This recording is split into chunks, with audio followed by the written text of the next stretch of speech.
মনে রাখবেন, পাকিস্তান কখনো আমাদের আপন না, এটা মাথায় রাখবেন। ভারতও আমাদের আপন না। পাকিস্তান ছিল এই বাংলাদেশের স্বাধীনতা বিরোধী। এরা সব সময় এই বাংলাদেশের বিরোধিতা করেছে, ঠিক কিনা জোরে বলেন। আরে এখনো ভারত চায় এই বাংলাদেশকে গ্রাস করে খেতে। অর্থাৎ পাকিস্তানও বাংলাদেশের বন্ধু নয়, ভারতও বন্ধু হতেই পারে না, ঠিক কিনা জোরে বলেন।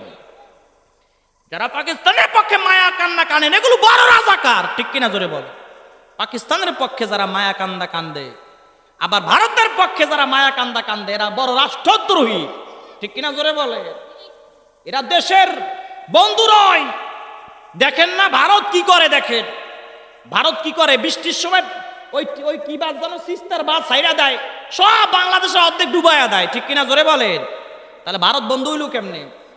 আর পাকিস্তান, ইতিহাস পড়বেন, যারা ছাত্ররা আছে এরা জানে, যারা মুরব্বী আছেন আপনারা জানেন, পাকিস্তান আজীবন এই বাংলাদেশের স্বাধীনতার বিরুদ্ধে আচরণ করেছে, বিরুদ্ধে বলেছে, ঠিক কিনা জোরে বলেন।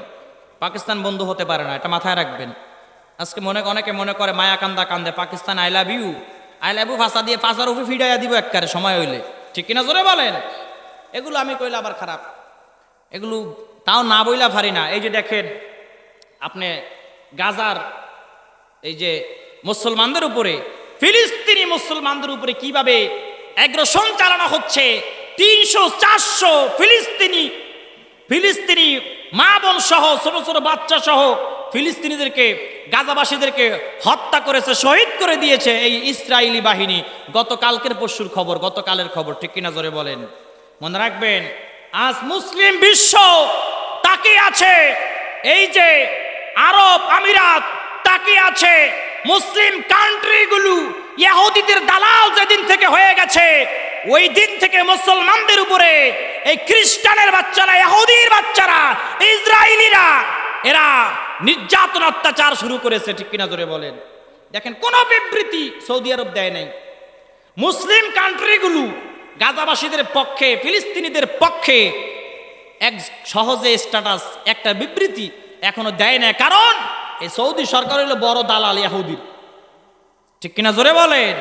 ইহুদির বড় দালাল। রমজান মাস, আমরা বাংলাদেশের মানুষ ঈদের কেনাকাটা নিয়ে ব্যস্ত আছি, আর ফিলিস্তিনি মুসলমানরা, গাজাবাসীরা স্বজন হারায়, চিৎকার করে করে ছোট ছোট বাচ্চাগুলো কান্না করতেছে। এই দৃশ্যগুলো দেখলে নিজেকে আর সামলাতে পারি না। আহা, ছোট ছোট বাচ্চারা কিভাবে কান্না করতেছে, রক্তগুলো এভাবে বেয়ে বেয়ে পড়ে। অনেক ছোট ছোট বাচ্চাদেরকে তারা শহীদ করে দিয়েছে এই ইসরায়েলি বাহিনীরা। এই অথচ যুদ্ধ বিরতির নামে যে তামাশা মস্করা মুসলমানদের সঙ্গে, গাজাবাসীদের সঙ্গে, ফিলিস্তিনদের সঙ্গে করা হয়েছে, এগুলো হচ্ছে ইহুদিদের বড় চক্রান্ত। ইহুদিরা ততদিন পর্যন্ত মুসলমানদের বিরুদ্ধে চক্রান্ত করে যাবে যতদিন পর্যন্ত মুসলমানরা এক কাতারে আসতে না পারবে, ততদিন পর্যন্ত মুসলমানরা এইভাবে মার খেয়ে যাবে, ঠিক কিনা জোরে বলেন।